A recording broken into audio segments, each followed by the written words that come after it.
New Labor in New York, Precarious Workers and the Future of the Labor Movement is a sociological text that documents various accounts of the current efforts made to protect workers that are not formal employees. Street vendors, particularly, fall under this category. From the immigrants in California all the way to those native-born in Brooklyn, New York, people are making a living off of selling items on the street, whether it is enough to sustain them or not. Can you tell us your name? Oh, my name is Junkyard. Junkyard. They call me Junkyard because that's what I do for a living. I collect junk off the street so I can eat.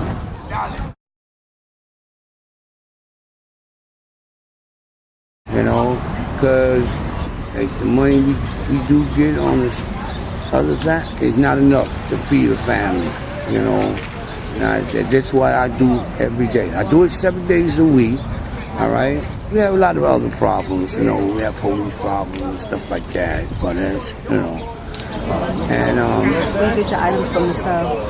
off the street, right off the streets. And sometimes people bring it to me, you know. People bring it to me. They bring it out their house, they bring it to me. And, you know, we try to help each other. Everybody trying to help each other to eat. Because the economy is real bad. Real bad. So that's what it is. Can you tell us your name? My name is N.A., short for Notion Ave, from the hood. Okay. And N.A., what is it that you do for a living? What I do is everyday survival. I'm unemployed, which a lot of black people in America are unemployed because jobs are low, economy is low. But what I do is what you see. Turn to the picture and you'll see. All of this is what I do. It's everyday living. I sell goods on the streets.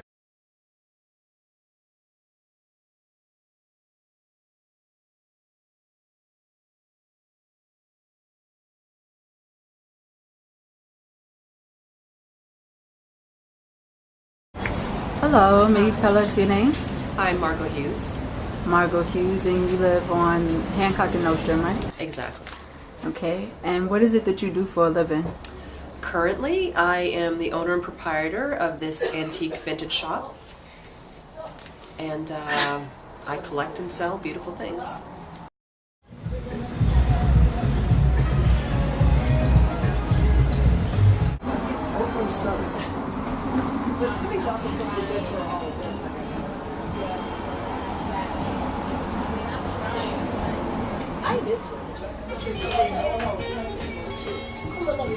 Where do you get your items from to sell? I go to other little vintage shops and find deals. I go to secondhand stores. I go to garage sales are great. So I have a car, so I'm able to travel around. And if you can get out of New York City, all the better. So when I have relatives in Chicago, Pittsburgh, sometimes I go out to Jersey, and anywhere outside the city, things are a lot less expensive. And I come back and, you know, resell them. But the main thing is curating, finding things that people actually want to buy. Where is it that you get these goods from? Well, on an everyday average, I go around and I look where people leave stuff on the streets, like whatever it may be. TVs, dressers, vacuum cleaners, anything, man. So whatever I see that's on the street and I feel that it might be some kind of use to me, I take it and I sell them for a little bit of money to keep money in my pockets. Would you rather be doing something else for a living? Yes, I would, but at this moment, this is how I survive. My little street vendoring is, as you can see, I don't have a license, but this is something that I do to keep little money in my pockets. And, you know, there's people in the neighborhood who gives me items and stuff like that. This has been my passion for the last few years, and I've been working towards it for a few years. I actually worked in a retail store just to figure out how to own my own retail store. So I put some time into the concept of opening this because we've rented out this space a number of times to a number of different people. So I wanted to make sure that I knew what I was doing before I opened my own shop. Do you own a home? I do own this home, so I own the building that my shop is in. This is a house. It is a house, yes. That's amazing. And we've owned it for 10 years. Okay. And we've just had the shop open for about 3 months. I have a very good background with family. My family grew up, and I have a very good, strong background in family. My family has a home. Do I have a home? No. I live in a residential program, a drug abuse program. How much money do you make on average from street vendoring? Sometimes on the street, on the average, sometimes I make $100 a week. Sometimes I might just make $5 a day. It depends on the people. If they see something that they make, items that I might like, they might like, I might charge them $2, $10. Each item might vary. And these are not stolen goods. They're just goods that I find on the street corners, and I bring them and I try to sell them. It varies. I mean, I'm hoping to make right now around $2,000 a week, but I would like to, and that's gross, not net. I mean, yeah, gross, not net. Christmas, it was very busy. That's we opened right before Christmas, and then in February, February was a little slow, and then March it picked up again because of the tax returns. So it's kind of ebbing and flowing. So who else have you interviewed? I've also interviewed a few neighbors I know of down on Monroe and Nostrand. They also like street vend. Oh yeah, I buy from those guys. Really? Yeah. I mean, I think a lot of the stuff they find in the garbage and things like that, so it needs a little tender love and care. But what I do is I upcycle furniture. So upcycling is when you take something that someone's getting rid of and you refurbish it. So you either repaint it. Oftentimes it's like, if it's a table, it's wobbly, so I re-glue it. Then I strip it and paint it. Or I actually sand it and then paint it in a bright, modern color. Like I have a table right here that you could look at that makes it more funky and modern. A lot of times people aren't ready to do a DIY project. They like them, but they don't have the time and they can't decide what color to paint it. So I kind of do quite a few DIY projects myself. And so they get it from the garbage, and then maybe they sell it to me for like $10, and then I spend a lot of time working on it, and then maybe I sell it for $100, something like that. So that's kind of, the cycle of things and how the whole vending things, there's different layers. Right. And I also have antique dealers that might buy from me and then upcycle it because it's really an antique and sell it in Manhattan for a lot more. So it really depends. Thank you so much. Sure.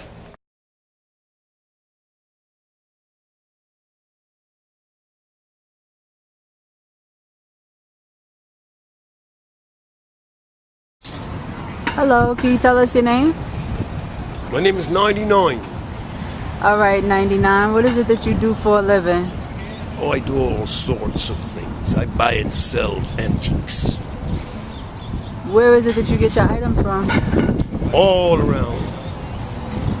On the street corners, in people's basements. In any place that I can put my hands on. How long have you been doing this? A couple of years. Is there something else that you would rather be doing? Oh, of course. And what is that? I'd rather be working with the deaf and the dumb and the blind. And all intellectually impoverished children. Especially the ones that aren't doing well at school. The ones who have problems with reading especially.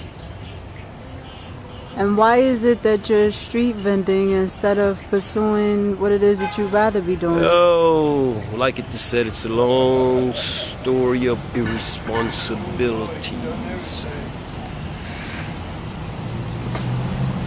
I'm caught somewhat in a trap. Do you own a home? No. And so these items that you sell on the street, this is how you provide a means to live?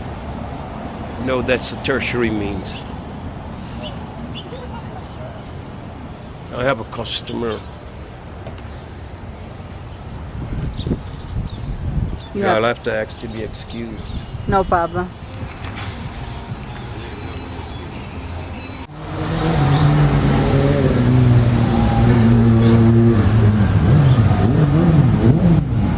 How much money do you make on average from street vending? Huh! Too ashamed to say, not much. Thank you. You're welcome.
Yeah, she's trying to for a class for a school. I figured that. She's trying to get an insight of people that sell stuff on the street. Okay.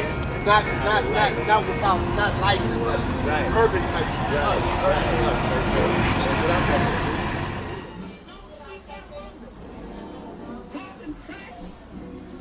If you want to have a ball, you got to go out and spend some cash. I'm talking about the good time.